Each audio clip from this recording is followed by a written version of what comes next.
hope she's coming here. You can see me or no?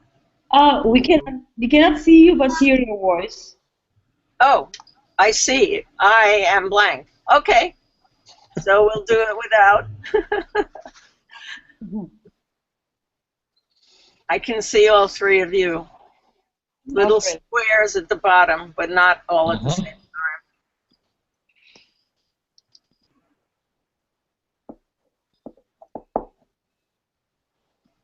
I'm going to run and get some water, and then it'll only take me a second.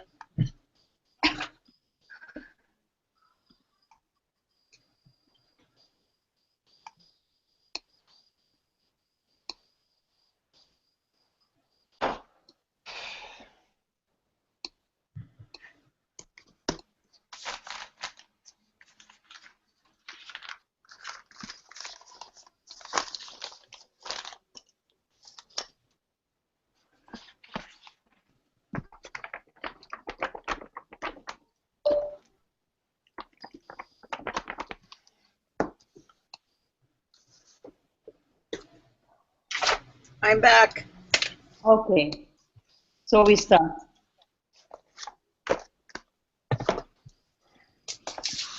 Very good.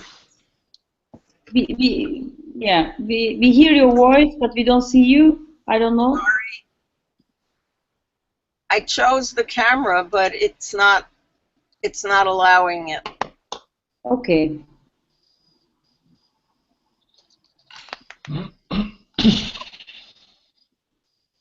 Okay, I just start. Is it okay? Yes. Oh, we see you. We can see you now. Yes, we see you. You see me? Oh, I see it too. Hi. So, Kamal, Tangör, we are very happy to accept our invitation, and yeah, it's a little bit technically.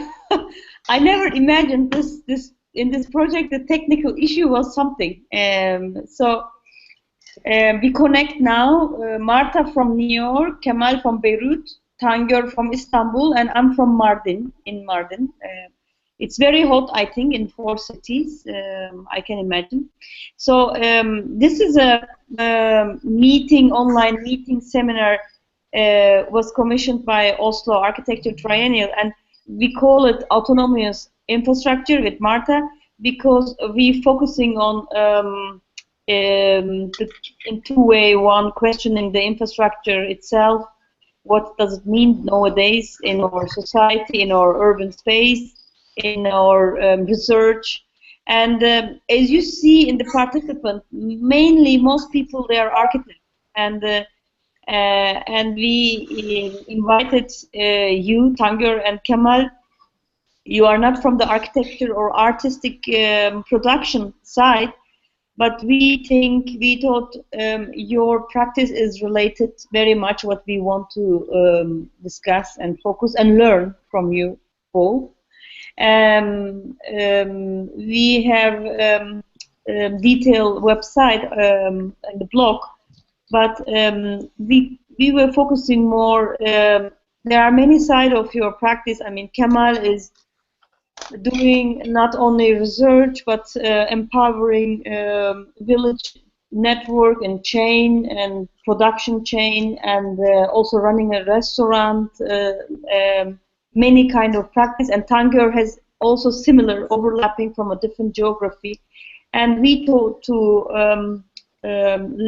understand how, especially the part of production network, and how we can think food knowledge nowadays as a very important infrastructure in our society, which can provide a kind of coexistence of society, can provide a model of solidarity, and also from the feminist perspective, the empowerment of women.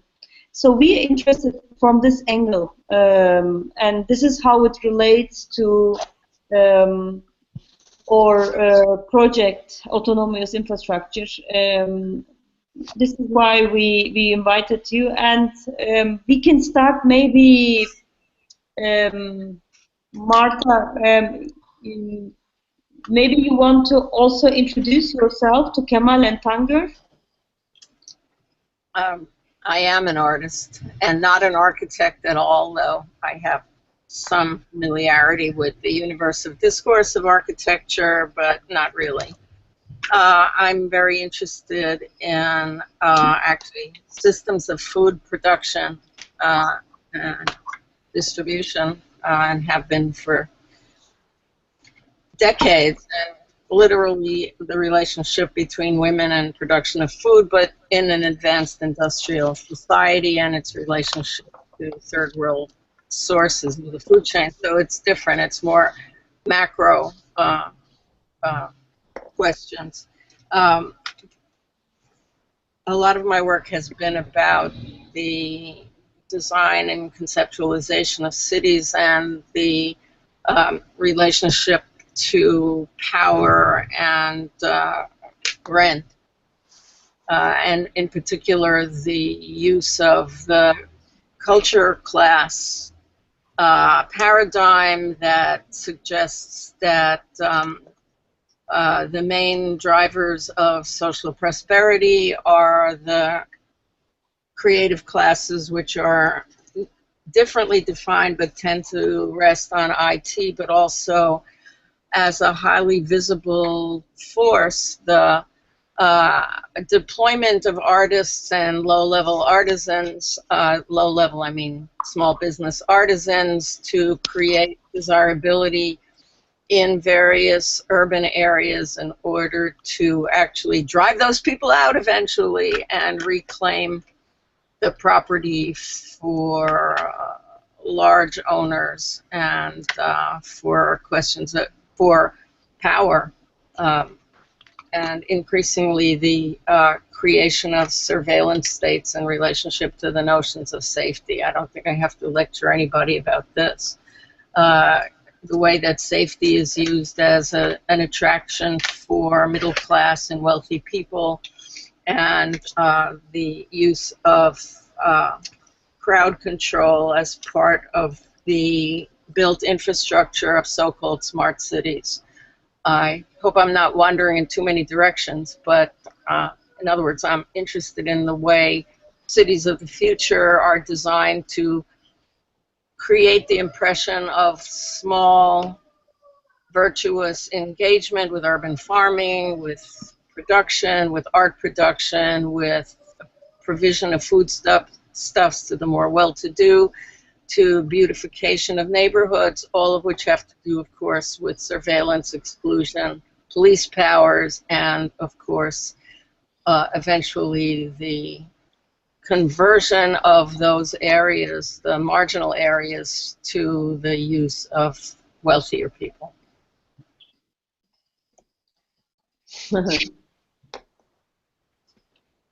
We can maybe move Tangör. You can start maybe.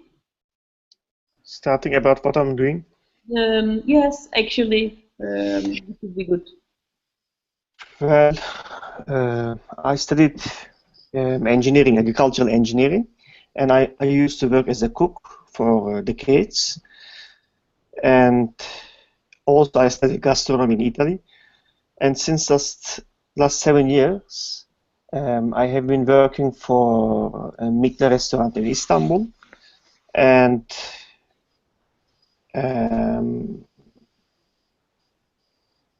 my duty, I would say, or my aim is try to get in touch with the small-scale farmers and peasants and villagers in all Anatolia, and searching and evaluating their products and how they are producing products, in which location that they are producing, and what kind of seed variety that they are using, what kind of animal breed that they are using again, and how is the location, how is the environment, if it's clean or not clean, if the soil is clean, is polluted or not polluted.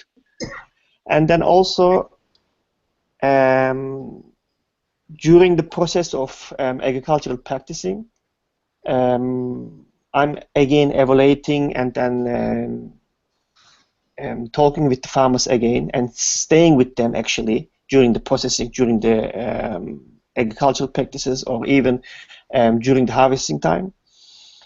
And with that product, if there is one certain products, also we are means for the restaurant that I'm doing this in Istanbul, that calls Mikla restaurant. With that product, what they are making with the products, if they are processing, if it's like grape, if they are using the grape for making grape molasses, and how they are making grape molasses, and which equipment they are using, and firstly, who are producing these products. This is also very important because of if they are sustained or not sustained. This is one of the signs for sustainability for us also, and for the rest of perspective. And then at the end, at the very end, if the product is fine, if the product is right, and from the aroma profile or from the gusto profile, it is eatable, it is delicious, that we are buying directly from the producers and cutting off the middlemen, and then we are using for the Mikla restaurants. So they are sending, or while I'm on the rural side with the farmers, I am sending the products in not in a big quantity, in a limited quantity, like 50 kilograms of cheese, let's say. I'm sending to the restaurants, and in the restaurants, there are the chef who is Mehmet Gürs, and he's thinking about what is able to do it with that products. They are cooking in some certain ways. They are using with the new techniques. They are modifying or adapting somehow, and then they are presenting in the restaurant. That's the thing that is mostly like doing food mapping and archiving at the same time. And then now it's on the process of since last 7 years, all the producers, all the farmers and peasants that we are archiving, we will put into the website as an online, and we will publish for the rest of community. That's basically what I'm doing. Mm-hmm. Could I just ask a question? Yes. You said that you studied gastronomy in Italy. Is this in any way allied to the slow food movement? Do you have any position? Yes. It is the University of Gastronomic Science, which is established by Carlo Petrini, and in 2004, and I am one of the first students who has accepted and graduated from the University of Gastronomic Science. I accepted 2004 and graduated 2008. So I am one of the very first student from the gastronomy university on slow food. Thank you. Yeah. Before I have a question, but maybe we should move to Kamal, or and then we come back and ask. Is it okay, Kamal, with you? Yes, yeah. Sure. Yeah. So I founded a farmers market in Beirut in 2004, and the idea behind it was how to find a common ground between different people who were fighting and killing each other because of their religious or their political difference. So it's first and foremost a human development project before being an agricultural or a food project. But in simple terms, it's a farmer's market every Saturday morning or every Wednesday afternoon, like different days a week. And this farmer's market developed into many other different projects. Like it was like why to bring only the farmers, it's the producers' farmers only, that's very important. So it's around people and not only the produce. We started in 2004, and then in 2007, it was like, why don't we go back to the regions of production? And we started regional food festivals in the villages, discovering the producers in their own environment and meeting them in their own environments. During these food and feast festivals, we had lunches to do. So these lunches were done by the village woman. These village woman lunches started to have a great success. So at one point we said, like, why do we have to have like a lunch these wonderful lunches by the wonderful cooks, women cooks, so only one time a year or more, but like very little. So this is where in 2009 we started another project called Tawlet, which is a farmer's kitchen. It's like a restaurant, it's a kitchen where every day it's a different woman from a different village who would come and cook the traditional cuisine of her own region or village. So after Tawlet in 2009, we launched many capacity building programs, and these programs were obviously catered to the neediest cases like Syrian refugees or Palestinian refugees in Lebanon or migrant domestic workers. So in brief, this is what we do. Yep. Marta, do you have a question to immediate to start or? No, I'm just really interested, since I'm actually doing a little book on it right now, on the rhetorics of food production and the food chain. So it's been very enlightening to hear the way these projects are talked about, because we have similar initiatives in the US, but they, as I was trying to suggest earlier, tend to be catering primarily to a wealthy clientele. Of course, the people who are committed to small-scale farming and control over the conditions of production do not see themselves that way, except for a few. So I just want to thank you for being so clear about these two different but related projects.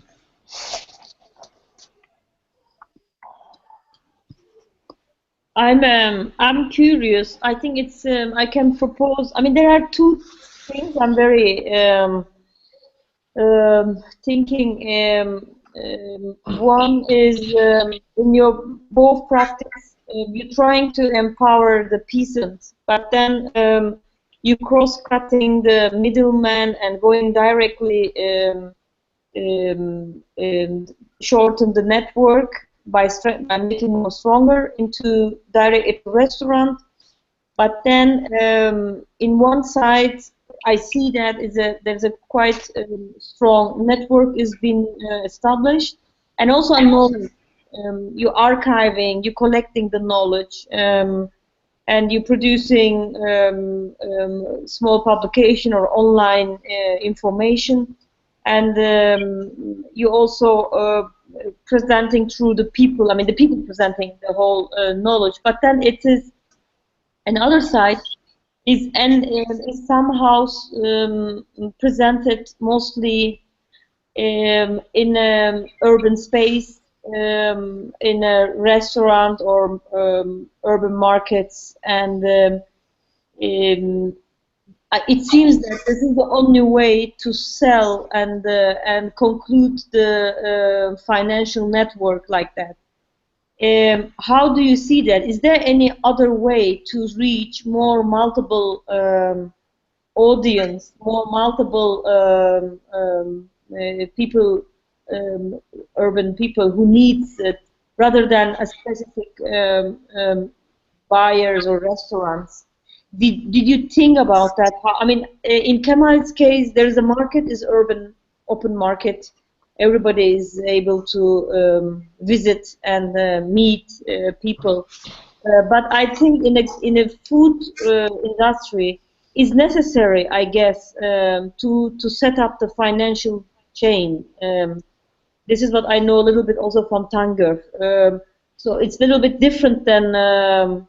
It looks like an NGO practice, so the, kind of from outside, like building, rebuilding, and and setting up a coexisting community. But then at the other side is a very kind of an urban economy, different kind of urban economy. This is why it looks for me opposite in one way, both. But maybe it's very normal for you both to understand the whole thing in that way. This is what I'm curious to hear, actually. Can you explain why it's opposite? Because in one hand, it's supporting, like in Tangör's case, the producer? It generally goes into a very expensive restaurant, and not everybody can reach this specially found, reserved. I mean, the whole outcome of the network is nearly represented by one single restaurant. So this is a very, in one hand, the restaurant needs this good and economical food to reach to Istanbul, a big city from a little village.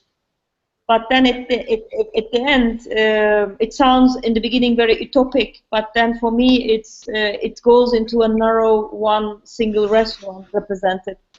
I know, of course, in case of Tangör's project, it's going to be more online map and online information too that everybody can reach. But I'm curious, economically, why is always related to one restaurant, why the restaurant is the representative, and we know that only one class can eat in this restaurant, can meet this food, this network, or learn this network. I'm asking also in a general sense, it's not specifically on Kamal's and Tangör's practice. Is this food food network, is it depending on that? What is the other way of opening up this kind of knowledge and network into wider people who doesn't have money, for example, to eat in such restaurants or buy in such urban markets? This is well, Pelin, I think kind of provocative question. Also, take it in that way. I mean. Well, Pelin, I think it's quite irrelevant what you're talking about, because you're asking why is it only for this restaurant, because this restaurant gives themselves the time, the energy, and the money to do the job. So if they are doing the job, they are doing it for themselves. So they hired someone, which is Tangör. He spends all of his life and time all around Turkey, so it's obviously a job that he's doing back for the same restaurant. So it's obvious that the systems today do not support the small-scale farmers and producers. The systems are support big-scale production, cheap production, and easy distributed production, and the rest is like impossible unless you have a dedicated person who has time, energy, and money to do it. So it's a system. Mm-hmm. Tangör, what is the system? Tell us.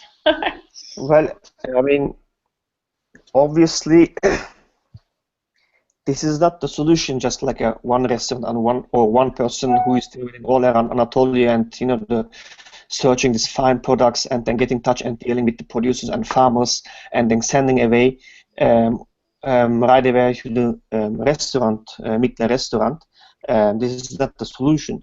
But at least since last 7 years, what we have been doing, that we are getting attention, and we are getting people's attention, not also in all around the world, especially in Turkey. And I am glad to say this, that okay, the first 2 years, 3 years, we were blind and we have no idea where we're supposed to go, and then the seek and then search and then dig out this the soil and then get in touch with the people and then talk. Even we had no direction how we are supposed to talk with the farmers and producers, and then we learned later on.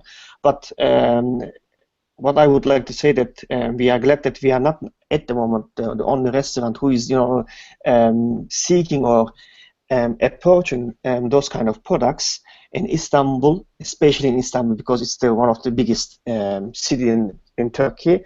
There are many restaurants now that they are giving also more attention about the ingredients, about the why the farmers is so important, why the raw material, why the first hand is always so important. So they are also now, I wouldn't say like 100% everywhere in Istanbul, the restaurants or the fine dining restaurants or the normal like a labor restaurant are using the same as the products, but at least nowadays, since I would say last 2 years or 3 years, more or less 3 years, they are putting the same effort to get in touch or approaching with the those kind of products and peasants.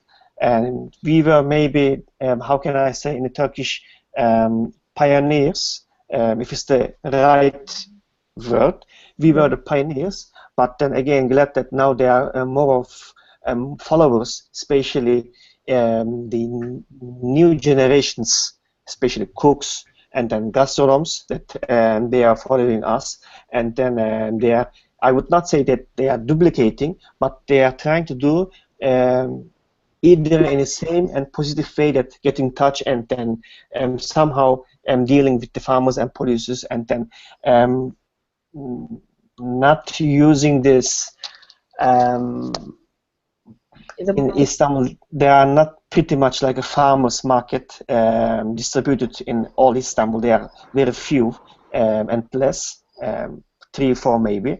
But now there is they have a knowledge to use, which we distributed, or I used to follow also other I would say ancestors who have been doing this, very few people. So that's, I would say, I'm pretty much positive. We are not the only one. Newcomers, like a next generation, they are coming, and then they are following and doing the same things. And I think I want to also ask you to talk about the female labor. You are very involved in one hand with female peasants, and how is in Lebanon, in Turkey, what are the differences? Could you tell us the process, how to get in contact with them, how to get them, for example, in Kamal's case, to cook every day? What is the obstacle for them? What is the positive side for them? And Tangör knows a lot, female cooperative, food production cooperatives, why they established co-ops, what is the reason to organize that, and what is the role of being female in this industry, as a producer, as a network person, and why you both, for you both is very special, very important to do that. What is the why is important for you too? Well, from my perspective, or from Anatolian Turkish perspective, I also 3 or 4 years ago, I've been to Lebanon, and I also spent time with Kamal, and I had a chance to travel all around, nearly, not everywhere, in Beirut, in Lebanon, and I was just searching what is the similarities and what is the differences from the agricultural perspective, from the production, and then from the cooking culture. And what I found, which is the big similarities also in Turkey and Anatolia, is more or less the same. If you talk about the woman, if you talk about the woman cooperative, women always keep the knowledge and then distribute the knowledge from daughter to daughter, that I would say. And they know how to keep and preserve seeds. This is the basic things as an sample. And then they know all the tricky parts during the dealing with the soil, seeding, and then processing, and then harvesting. They keep all the information. They have the information, and not comparing with the men. Men, especially in the east of Turkey, if you move to the east of Turkey, if you move to the southeast of Turkey, they are mostly controlling the money. But women knows everything. They have the information. That I would say. Kamal? Kamal? We lost Kamal. We lost him? Yes. Oh.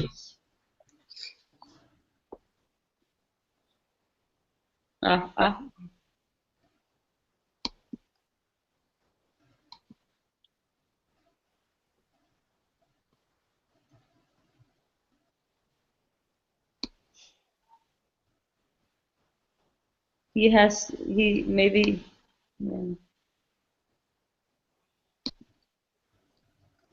And Martha? Yes. Yeah, you are there. Okay. I am here. It's It's odd because Kamal his picture is still there. Still there, yes, and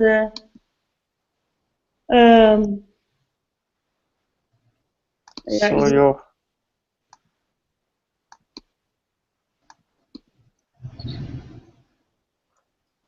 he has to withdraw and accept, or the internet connection is gone. I don't know.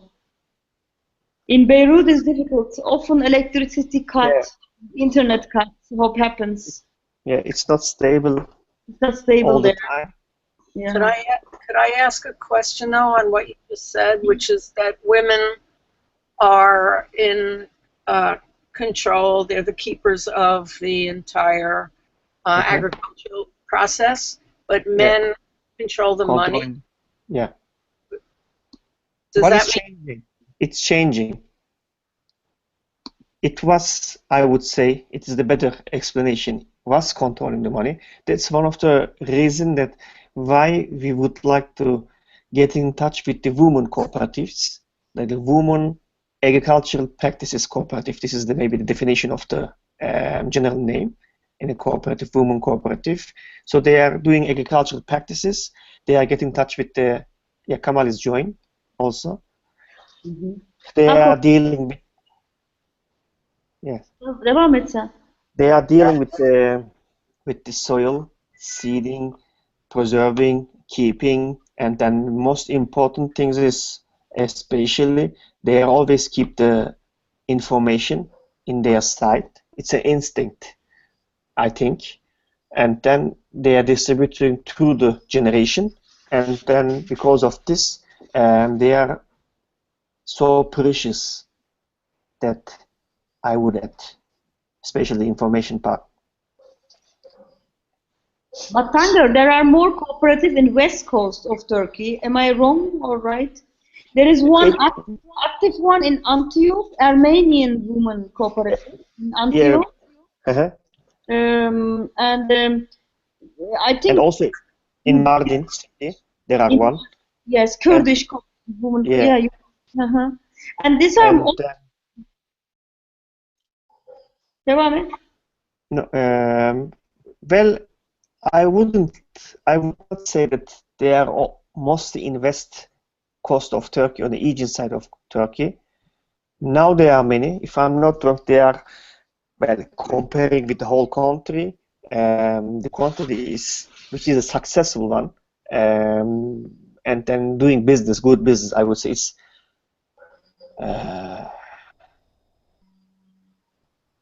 68 something, which is very few if you think about it.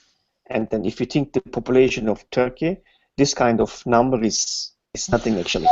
What is processing is they are developing mentally, they are developing, we are developing also, we are enhancing, and then it's getting more and more in the following years, because comparing with 10 years ago, 15 years ago, there were none, and now there are more. And Tangör, what they're selling, what they're producing? Well, they are producing mostly what is available on their surrounding area, and vegetables, and then fruits mostly, fresh vegetables and fresh fruits, also processed food, which is processed means like a grape molasses, which is one of the processed, jam, and then and honey. There is no meat pretty much, and they're not keeping meat, but mostly it's like a vegetable production, raw vegetables, and then raw fruits, and also processed their vegetables and fruits. And I guess in the Armenian cooperative, women cooperative in Antioch, and the Kurdish one here in Mardin, it's also about defending the identity, ethnic identity, and empowering the community, isn't it? It's not only food, but it's also about the cooperative and producing olive oil or olives and such other regional product.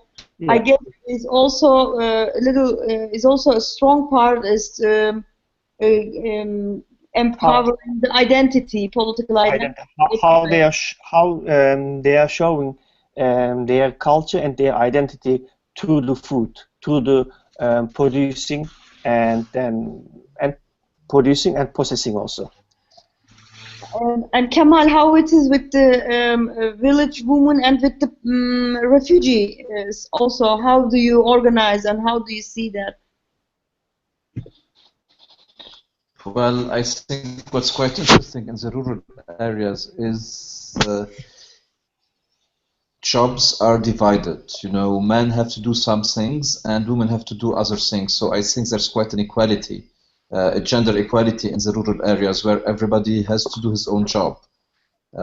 As of the case of the refugees, you know, it's not very relevant, in my opinion. When you're talking about agriculture, first of all, you're talking about being settled.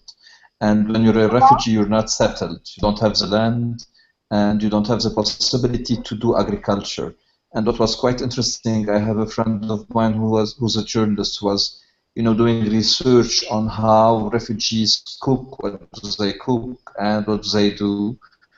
And like she was following them into their everyday food preparation or eating or every single detail. Asked the woman, you know, like, okay, you cook this, you cook that, that's great, but you don't do moune. Moune is like the traditional preserves that you have. So moune is like all of the what you have to preserve from the good season to the winter, as of dried fruits or jams or pickles or cereals, beans, everything. And the woman told her, well, we don't do moune. And in fact, these refugees, these women do not do moune, because what I'm preserving from today till the 5 or 6 coming months or the coming year. And for them, they never live in the idea of like being here for another day or for another year. So every day they are just moving out of their camp, of their refugee camp, the second day. So this was like quite an interesting approach, where the food systems are quite different in a refugee space for all these different regions, reasons. Mm-hmm. And the woman that comes and cook in Tawlet, every day there is another woman from different village, isn't it? Yes, yes. And how this process affecting their life, like coming to the city in the morning, working in there and producing, showing their own food from their village, and then go back. How they do they apply to you, or go in, how do you do the organization? Like they Well, got. let's talk about how is it affecting their life. I think, you know, they are finally discovering that they are someone and that they know how to do something, because they always thought the contrary of that. So this is quite important. Very often we think what we do on a daily basis is like just simple and nothing, and like no one is interested in it because everybody does it, but in fact everybody around us does it and knows it, and the others do not know it or do not do it. So it's interesting to get out of one's own circle and discover something else, and discover that the other do not know us under this angle. So this is quite important. And then how do we find them? Well, first of all, we started the farmers market before starting the farmers kitchen, Tawlet. And first of all, we looked into the good cooks. There was many women who were at the farmers market. So we looked at the good cooks in the farmers market. So this was the first way of identifying good cooks. And then again, we were having like the regional food festivals. And in these festivals, as I already said, like we used to have like these lunches, these Sunday lunches cooked by the good village cooks. So this was another way of, you know, finding or identifying good cooks. And little by little with time, like people were coming after us rather than just us looking for them. And we had a lot of women that we found through the capacity building programs, the trainings that we were doing too. Mm-hmm. Okay, yeah. Oh yeah, this training programs. Yeah. Marta, do you have anything to ask? I am trying to remember where I saw a small video of refugee women cooking. I thought it was with Lebanese women, as a way of creating some sense of place and community, but I'm not even sure it was in Lebanon, but I'm pretty sure. But it sort of fits with what you're talking about, that it's harnessing women's domain, in a sense, and their knowledge as a way of saying, my identity includes, and this harks back to what you were talking about, Kurdish identity. Foodways are very important in people's sense of identity, and of course we know that when people are displaced, the thing that they want to hold on to is the transmission of traditional ways of eating. But what you're talking about is very direct in that we're looking at the actual production of food and the transparency of the process of cooking so that other people can see you producing. It isn't just that you have made a product and offered it to another group, it's that everybody becomes part of a network of production and consumption right on the ground, which is a very, it's related but different from going to villages of small producers or even cooperatives and bringing it to a high-end restaurant. There are different forms of transmission that I guess we can say anthropologically have very different ways of embedding in the larger society, and of course of retaining the identity of the producers in a fuller sense, not just simply as producers. That is, their personhood is involved in a more obvious way from my exterior view of it when the person is there. And of course, when you bring people to the villages, for example, for the village lunches, that has the same effect of actually having a fuller relationship between people. It isn't just tourism, it's something else.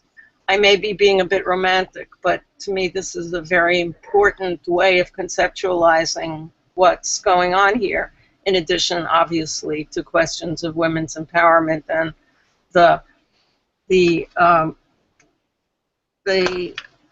promulgation of ideas of sustainability, which are so critical. I don't know if that was helpful at all, but I'm just reflecting what I'm hearing.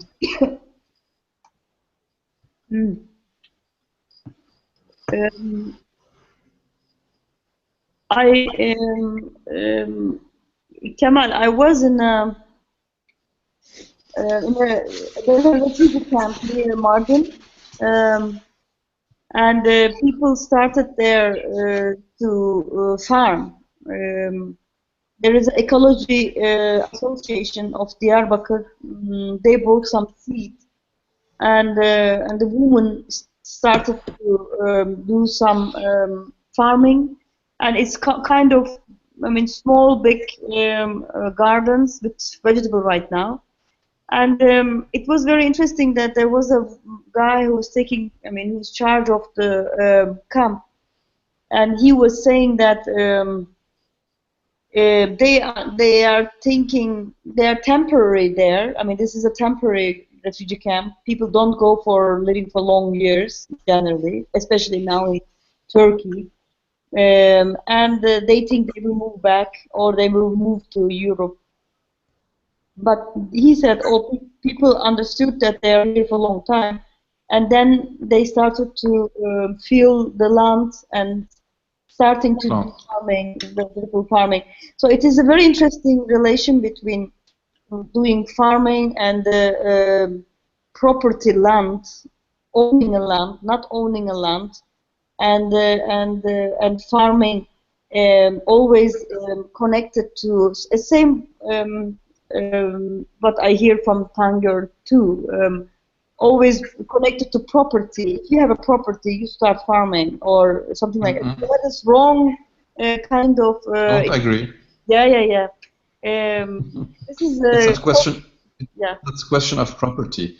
It's a question of, do you have the time to use this land or not? Whether you know it's your property or not. It's just about, do you have enough time to use it and to wait for it to harvest it or not? You know, It's very, very simple. The shift between prehistory and history was just agriculture.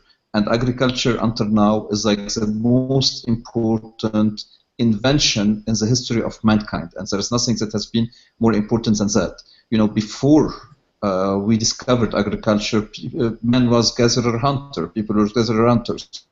And they used to run to pick up some herbs, you know, and to kill an animal to eat.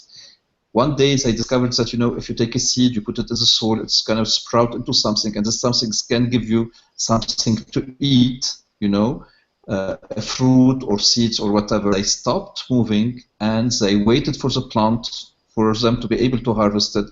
And when they started waiting, they weren't nomads anymore, and they started, you know, as we're waiting for 6 months, so let's build something. So they started building houses and city and all of this. And this was a major, you know, shift between in the history of mankind, history and history.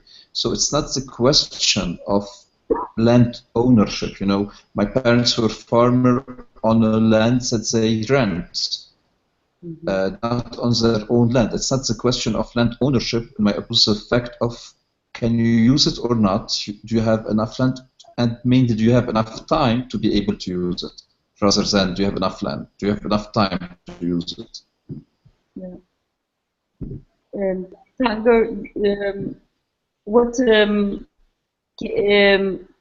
can I shift something, saying, asking, what is the agricultural policy in Turkey? I think nowadays the governments they are not supporting so much local producers, and there are agriculture policies, neoliberal policies that they're really removing. I think one of the biggest danger nowadays, not just nowadays, maybe in the last 50 years, especially in big cities like such as Istanbul and Ankara, and then also Izmir. There are three biggest cities in Turkey, accepting lots of immigrants from all around Anatolia, and they are generally the young generations, and who actually has to follow the agricultural practices in their own location, in their homeland. And that means that the villages and all around, in a big percentage of village, they are getting emptied now. And the elder generations, like my father's generation, my grandfather's generations, my mother's or grandmother's generations, that they are staying in their own land, but they have no power as a physical power that taking care of the land and then doing the agricultural practices. Plus, there are no new followers who has to take care of the business, I would say. So probably this is the biggest.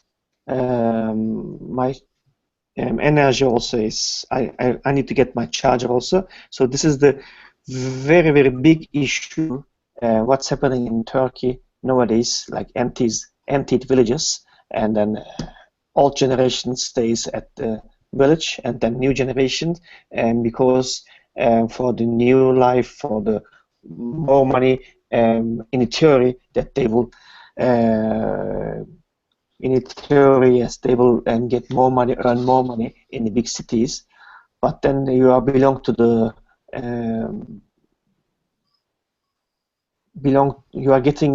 belonging to the system, and then the system starts to mandate you in the cities, and then there is a big gap and disconnection between old and new generation at the moment. I'm gonna get my charger. Yeah. And Kamal, how is in Lebanon? It's a small country, and is any? I mean, it's difficult to speak about a government, a state in Lebanon. But do you receive support from the, or you're depending on the international support? How is your relation with the policy, food policy, agriculture policy in Lebanon? Well, there are not many policies in general, not only agricultural policy in Lebanon. It's a country where we haven't had a president for the last 2 years, where we have coming and going ministers. So it's we don't talk much about policies here. We more talk about survival. So and we just need to do things just to survive, which is quite bad from one side, but which is quite good from another side, because something called subsidies does not exist in our own dictionaries, and people just need to do what the best as they can do, which is survival again. And I repeat that again, which has its pros and cons, but I think it's quite good, and it lets people try to make the best out of themselves. There is a kind of nowadays the urban and rural relation.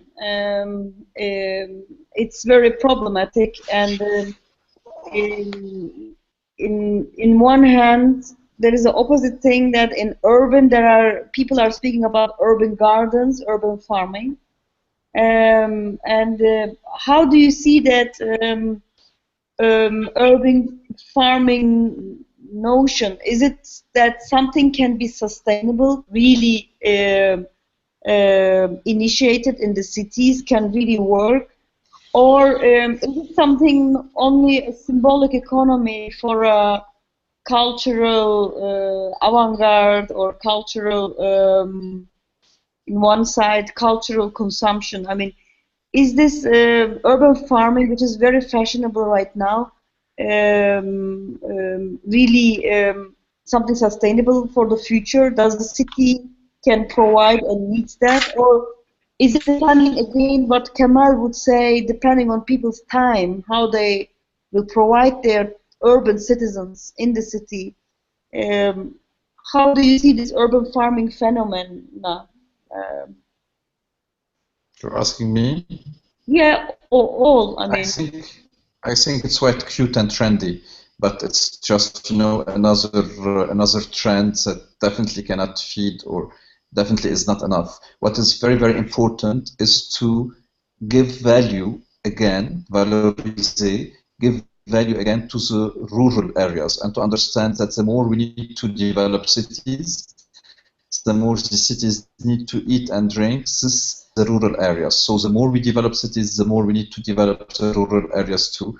And the most important thing is not to have, or not to show, cities as a magnet, an interesting economic magnet, but have the rural areas as interesting. If we need to develop them as much, we need to show them as interesting as the cities too, and get out of the idea of saying the word peasant in all languages, in Arabic, in English, in French. The word peasant is like a bad word. When you want to say something bad to someone, tell them you're a peasant. Like, why? What is the bad thing that I did?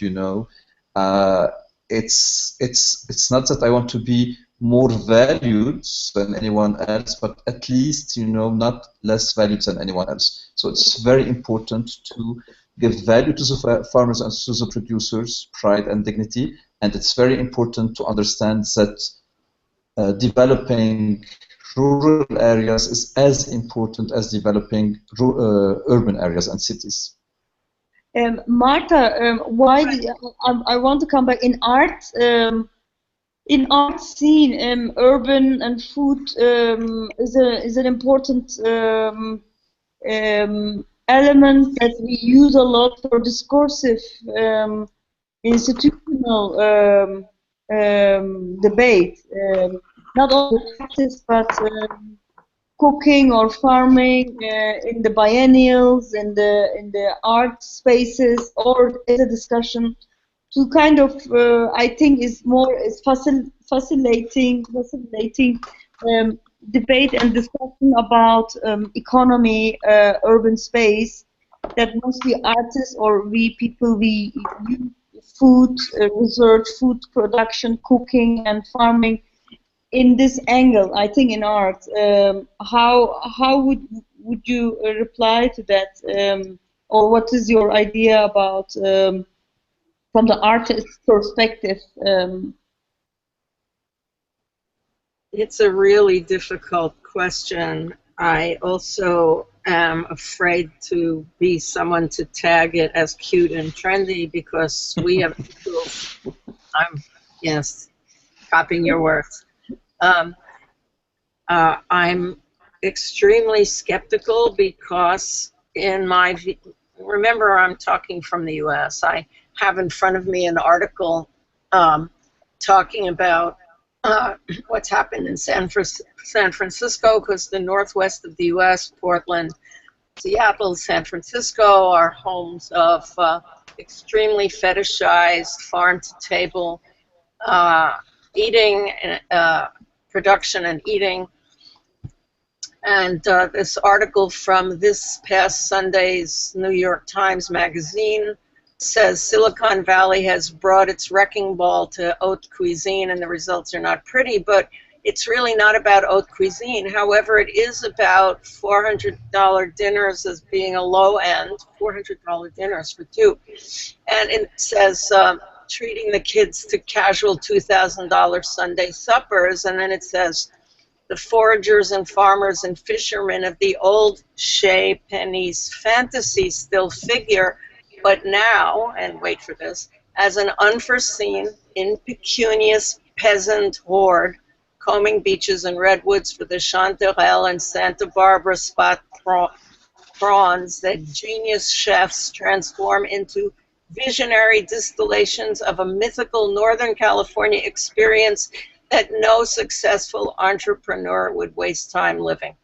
So everybody's aware of this, and yet, Pelin, you and I have mutual friends, neither of them born in the US, I have to say, who are extremely involved in questions of slow food and centering the idea of the beloved community on food production, remaking these questions. And many of the young producers, even in the cities, the hipster producers, are very interested in this. The problem is that the lure of entering the high price market and being able to charge $12 for a cup of coffee with no problem is extremely destructive to efforts to actually treat this as a serious issue. One thing that you said, and I had a little problem with this, I think this was Kamal who said, to draw people from the cities into the villages, was that meant that they should live there, or simply were you talking about removing the stigma from the word peasant?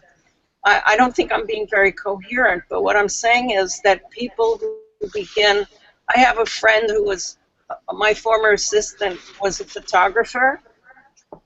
She and her husband moved to Vermont, and they are now goat farmers, and they produce cheese, and they've been doing this for more than 20 years, and they're very serious, and they're not involved in this kind of fetishism of the small producer. But it's extremely difficult to hold on to any serious interest in the questions of sustainability and small production without being trapped by capitalists like Whole Foods, you know, that used to be called hippie capitalists, and trying to make this a useful question in the highly developed world. I'm speaking from a different situation. Obviously, we don't actually have peasants. We haven't had peasants for maybe ever in the US. We have a farmer class which is extremely small and being destroyed. It's living on government subsidies, but it's mostly agribusiness. So the effort to push back against it runs into a food chain that's either you join them or you get crushed. Either you sell to middlemen or to high-end restaurants, such as I was describing, or you're not going to be very successful, or you just stay really local. I'm sure this is all really boring, because it doesn't... Sorry. Bless you. It doesn't apply to the situation you're describing. We are not a traditional society. But of course, the art world is always trying to reinstitute questions of food as both essential to human self-production and to the maintenance of the earth.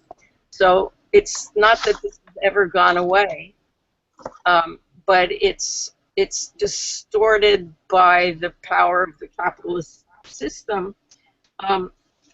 You said earlier, I think it was Tangör, that people, there's no line of transmission because people discover they can earn more money in the cities. And then you said, but the system begins to mandate you in the cities. Yes, it does. But unfortunately, it also mandates, if I can use your language, the small producers who have been actually for several generations now trying to, as we say, go back to the land and produce in a more sustainable and human fashion. Which is, and I also want to point out that urban farming tends to be in distressed cities, because that's the only place where land values are depressed enough for people to be able to produce on the land or even on rooftops. I don't know if I'm being completely incoherent, but I'm trying to answer it from several perspectives, because in fact I am writing about this now, and so many of these questions are very alive for me. Yeah. I think it's, Martha, is very interesting what you say. When I think of Hong Kong, where I was there for 6 months, I was in contact. I have friends who are farming, activist farmers, and they you know Gare Choi?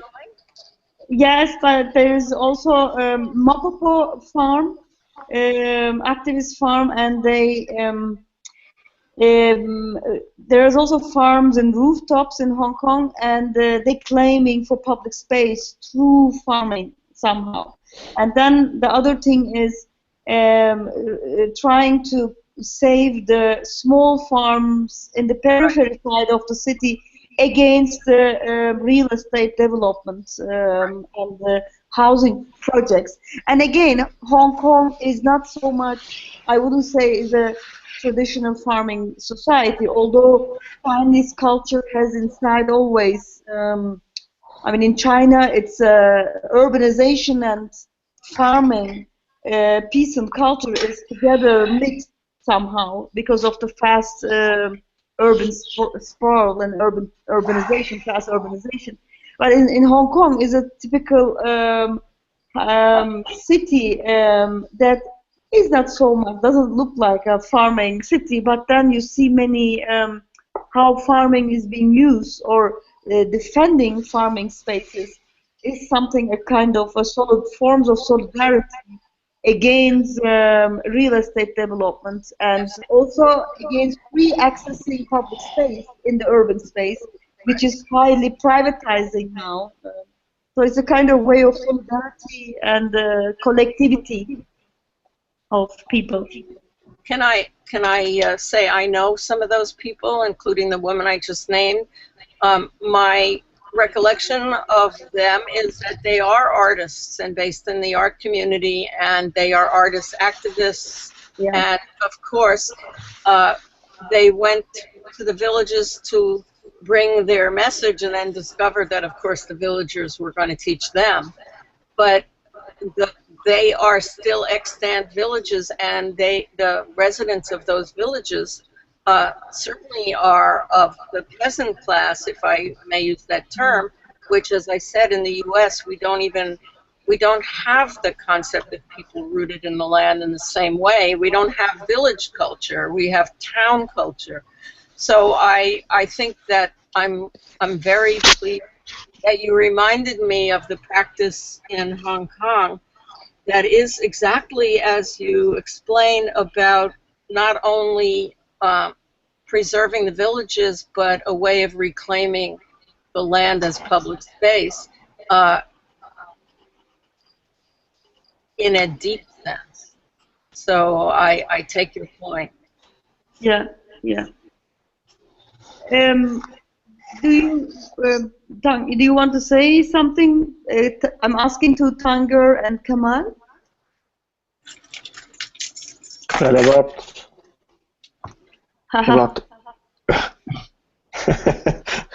about urban farming, if we talk about from the Istanbul scale into the city, that if you would, I mean, as Kamal said before, yeah, it's trendy nowadays, especially since last 2 years, 3 years, in here city of Istanbul. If the periphery of Istanbul, if you're doing the urban farming, okay, there is a land which is still considerably clean, that you can find also clean water. But inside of the Istanbul, first of all, there is no land. All the land is occupied by the construction of buildings and the residents. And second of all, if you do urban farming, if you would do urban farming into the Istanbul, then first of all, the big city, it's, I don't know, 16, 17 million of people in here, and it's polluted city. If it's polluted city, you cannot feed your plant with the right water, with right oxygen. So for me, it's into the Istanbul is sometimes like a kind of dream things, unfortunately. Yeah. And with the maybe the last thing we can say, because it's nearly 10:30 right now. The method of accumulating such knowledge and collectively is a collective knowledge. It's different than university knowledge production, what your practice you are doing, and then you are accumulating them, archiving them, and then you want to present. Maybe you can tell a little bit about that, because archiving as a solidarity is for me for a very important topic too nowadays. Maybe you can tell a little bit about that, how to get the knowledge in both cases. I mean, when Kamal is run in Tawlet in the market, is it just an happening, an event, or how you are collecting the whole knowledge, writing the recipes, writing the information, and how you collect and how you're going to present later again. In Tangör's cases, he's doing a big archive since 7 years, I think, and how to do how to do a public archive and a kind of collective public archive. I think as a methodology, you are also bringing something different. You're making something different in the knowledge collective knowledge and production. I think this part is also very unique, connected to food and farming and agriculture knowledge, which I feel is a bit different than me as a person from academia, let's say, or is a kind of a different way of understanding knowledge. I think maybe you can say a little bit about that too. In my opinion, the best way to save knowledge is just by perpetuating the use. You know, it's not by archiving it. Archiving is very, very important, but perpetuating the knowledge itself is by going on doing what is being done. So perpetuating the use of the products or the techniques or anything. So that's very, very, very important. Not just have, you know, a museum with the object or the techniques or the traditions, but like perpetuate the need of these techniques, utensil, products, or whatever it is. And Tangör? Well, our secret is you listen. They talk 30 minutes, they talk 5 hours. They talk means peasants, villagers, and farmers in the rural area. They talk and you listen, and then you take note on a notebook, and then you shoot with your camera. You interview them, you shoot with your camera, and then since last 7 years, let's say maybe 5 years is more right, because the first 2 years were kind of blind. Since last 7 years, this is how we are doing, how we are archiving. We are shooting, we are do questionnaire, and we listen them. A lot of we listen. We consume lots of Turkish tea and Turkish coffee while we are listening them, and then we write down, and then we make small documentary. Then we are prepared our archive, and at the moment how we are presenting, and we are putting on a web, and the web is going to be public, and it's going to be published, and going to be public free, so everyone can feed themselves for their own purposes. So it is like you're putting everything.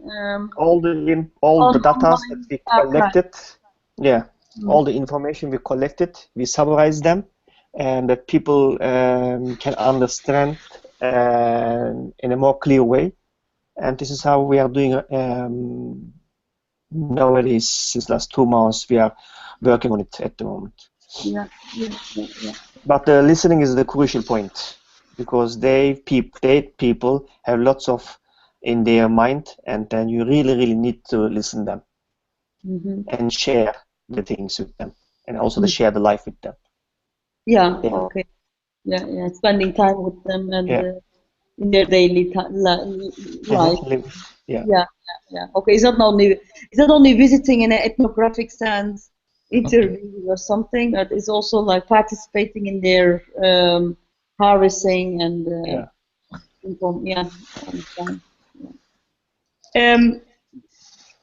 Martha, do you have anything to ask, or is 10:30 right now? 1.5 hours. Yeah.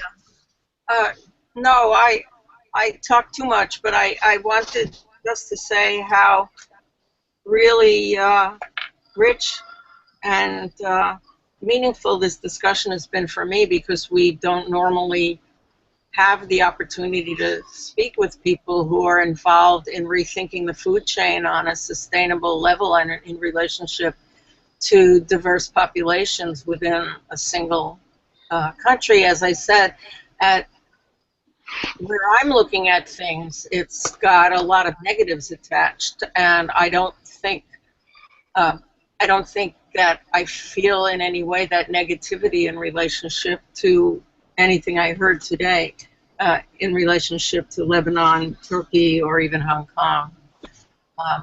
It makes me feel really hopeful, because you're seriously invested in it. It's not about missionary behavior, if you know what I mean. It's not about rescuing people or bringing them truth, but rather about learning from, as I guess Kamal was saying, the great agricultural revolution that transformed us, and which has